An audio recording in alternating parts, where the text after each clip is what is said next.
बाद की बात है जब बंगाल में देश की आजादी के लिए क्रांतिकारियों ने अनुशीलन समिति के नाम से एक क्रांतिकारी संगठन खड़ा किया था।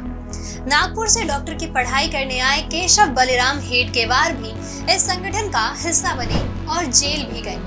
उस समय दादा भाई नौरोजी ने बाल गंगाधर तिलक को कांग्रेस में आने का न्योता दिया। इस न्योते को बाल गंगाधर तिलक ने स्वीकार कर लिया और केशव बलिराम हेडगेवार भी उनके साथ कांग्रेस में शामिल हो गए। डॉक्टर हेडगेवार ने कांग्रेस के साथ काफी लंबे समय तक काम किया, लेकिन 1917 में टर्की के खलीफा की गद्दी छिन जाने की वजह से पूरे भारत में खिलाफत मूवमेंट की शुरुआत हुई और गांधी जी के कहने पर कांग्रेस पार्टी ने भी इसका समर्थन करना शुरू कर दिया। लेकिन डॉक्टर हेडगेवार कांग्रेस के इस विरोध के समर्थन से खुश नहीं थे।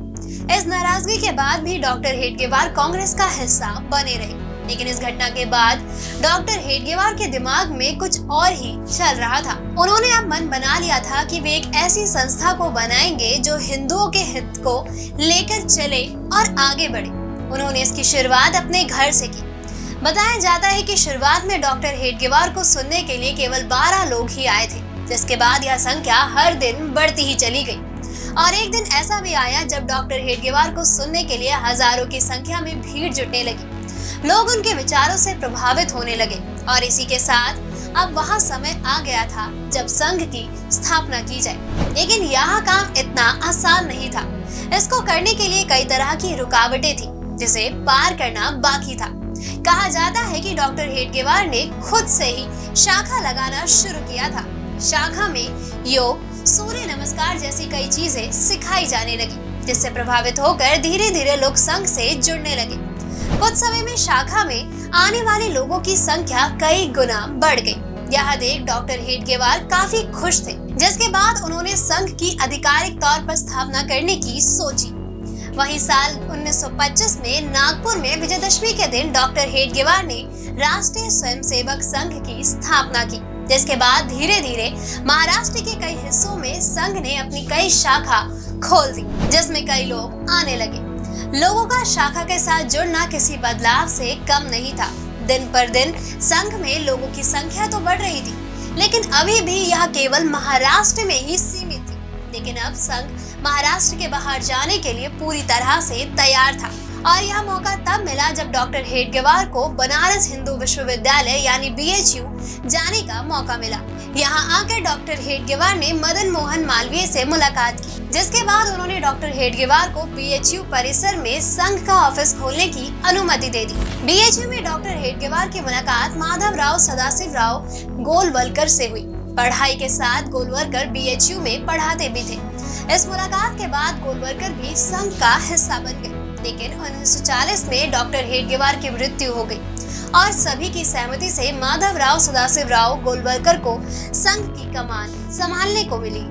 गोलवलकर के नेतृत्व में RSS के विचार दिल्ली, कलकत्ता, चेन्नई और लाहौर के साथ साथ पूरे देश में फैलना शुरू हो गए। संघ ने धीरे धीरे अपनी पहचान एक अनुशासित और राष्ट्रवादी संगठन की बनाई।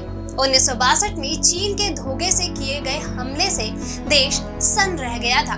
उस वक्त RSS ने सरहदी इलाकों में रसद पहुंचाने में मदद की थी।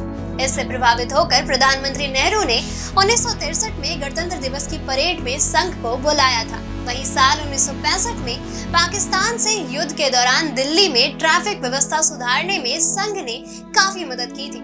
साल 1977 में RSS ने पूर्व प्रधानमंत्री इंदिरा गांधी को विवेकानंद रॉक मेमोरियल का उद्घाटन करने के लिए बुलाया था। RSS साफ तौर पर हिंदू समाज को उसके धर्म और संस्कृति के आधार पर शक्तिशाली बनाने की बात करता है। राष्ट्रीय स्वयंसेवक संघ के कार्य। देश में लोगों के प्रति राष्ट्र प्रेम का कार्य RSS के द्वारा ही किया जाता है। लोगों को देश को आजाद कराने के लिए दिए गए बलिदान का जिक्र किया जाता है और उन्हें देश के प्रति ईमानदार बनाया जाता है। शाखाओं में प्रतिदिन स्वयंसेवकों को व्यायाम कराना सिखाया जाता है और उन्हें कौशल प्रशिक्षण भी दिया जाता है।